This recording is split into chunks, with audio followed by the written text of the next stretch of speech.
Hi అండి. నమస్తే. ఈరోజు నేను వినిపించబోయే కథ ధ్రువాంష్ 8వ భాగము.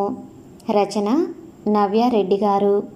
ఇక కథలోకి వెళితే, ధ్రువ్ ఫేస్ మీద నీళ్లు పడినట్టు అనిపించటంతో మెల్లగా కళ్ళు తెరిచి ఎదురుగా ఉన్నది చూసి షాక్ అయ్యింది.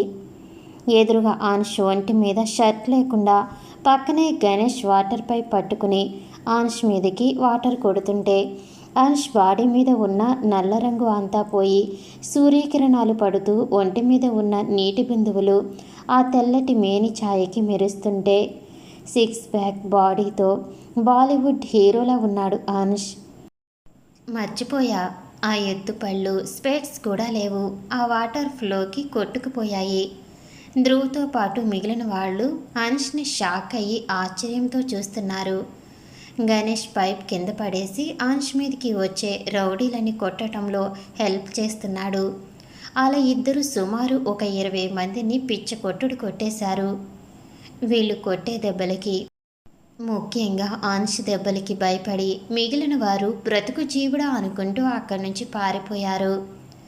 ఆన్ష్ హెయిర్ విదిలిస్తూ షాక్గా చూస్తున్న ధ్రువ్ వాళ్ళ దగ్గరికి వచ్చి పిలిచాడు.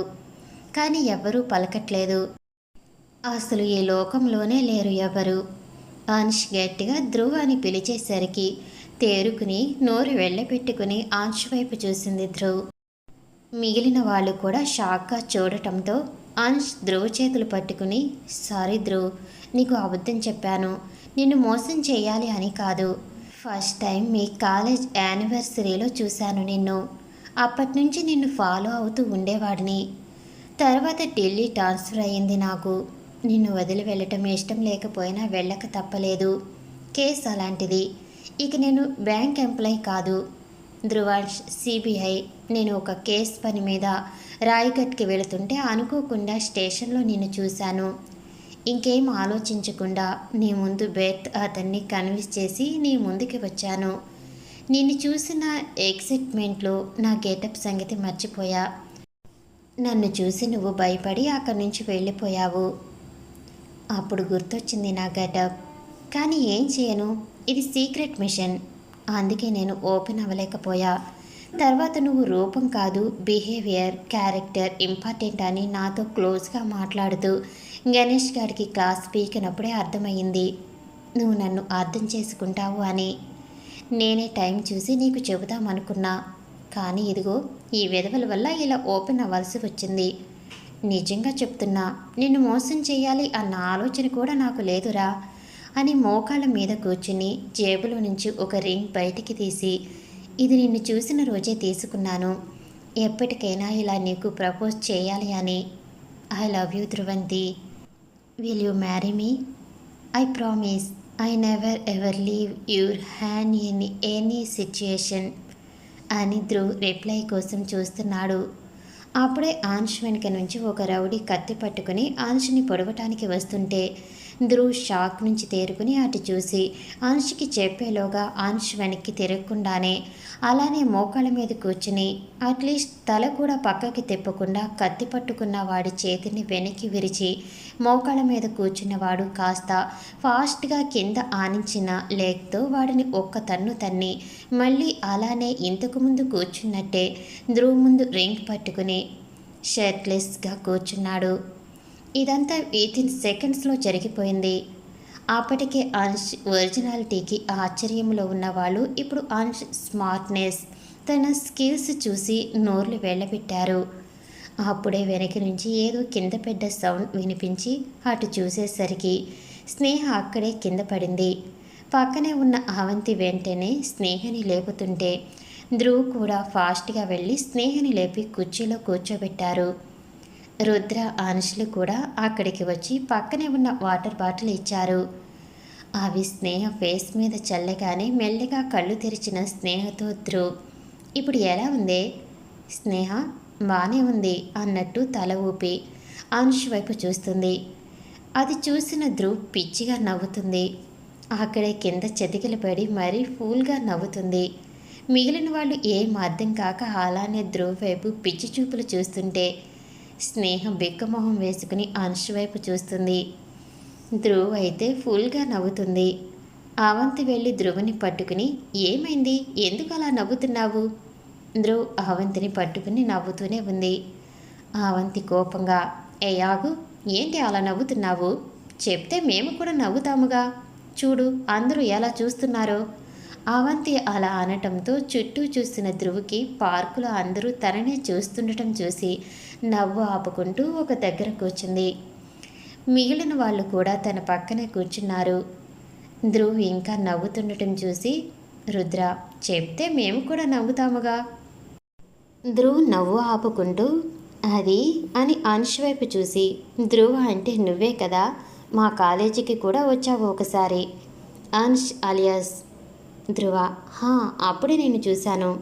ధ్రువ్ హా అప్పుడే నీ గురించి విని నిన్ను చూడకుండానే నీకు పడిపోయారు మా కాలేజ్ గర్ల్స్, అందులో ఇది కూడా ఉంది అని స్నేహ వైపు చూపించింది. నువ్వు వచ్చిన రోజు నేను నిన్ను చూద్దామనుకునే లోపే నువ్వు వెళ్ళిపోయావు.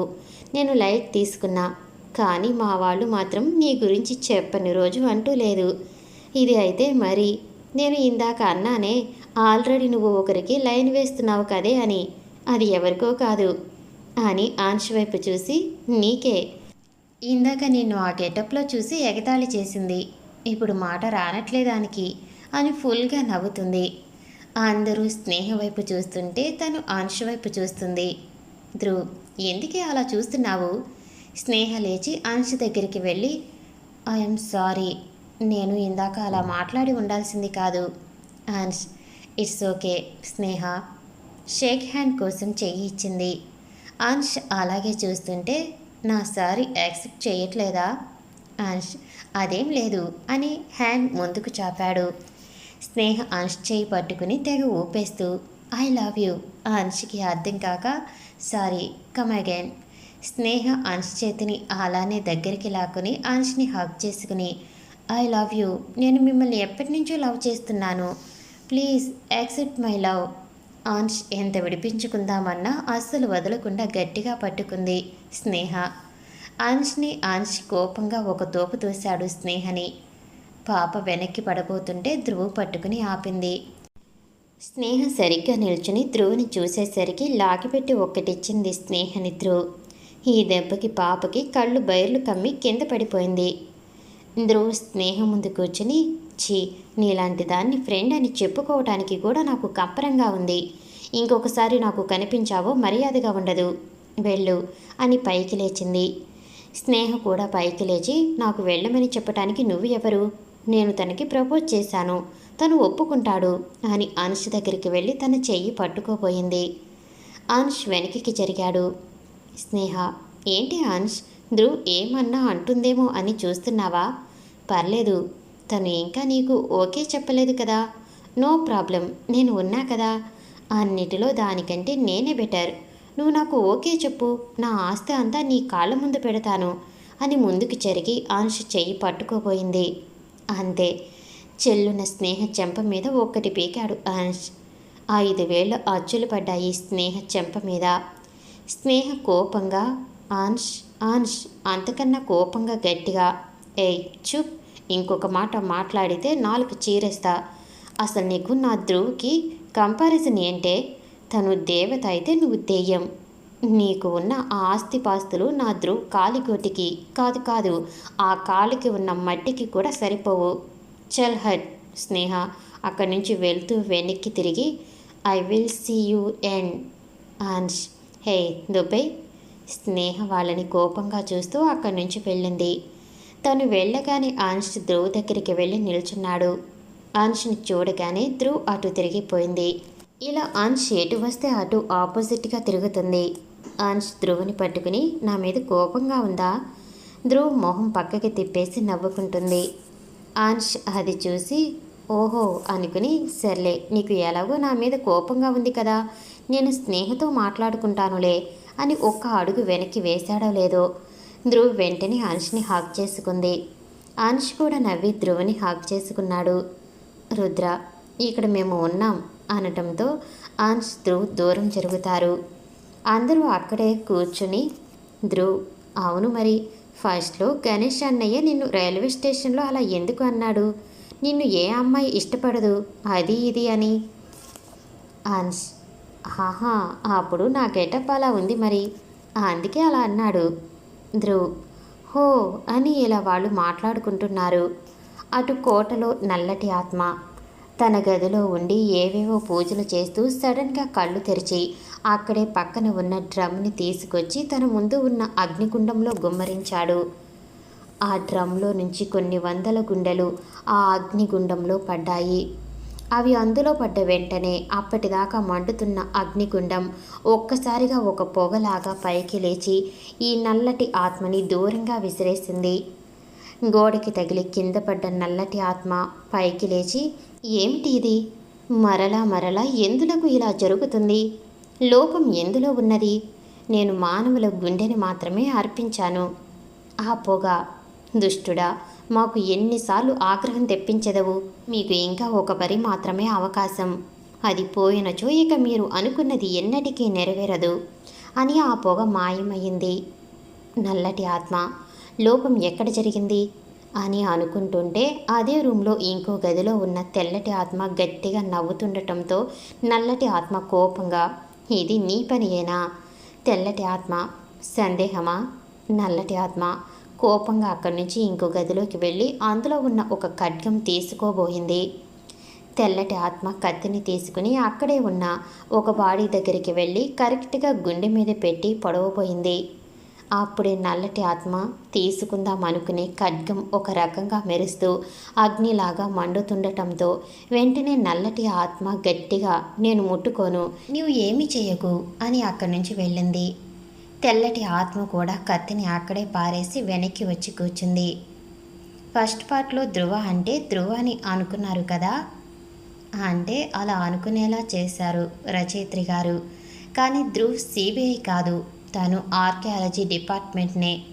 ఇకపోతే గణేష్ ఎందుకు అంశతో తనే నీకు కరెక్ట్, నిన్ను ఎవరు ఏమన్నా తనే చూసుకుంటుంది అన్నాడు. అనుష్కి పేరెంట్స్ లేరు. చిన్నప్పటి తను చూసిన సిచ్యువేషన్ తనని ఎవరూ లేరు అని ఏడ్పించడం, వీటి అన్నిటికీ ధ్రువునే సమాధానమని గణేష్ అభిప్రాయం.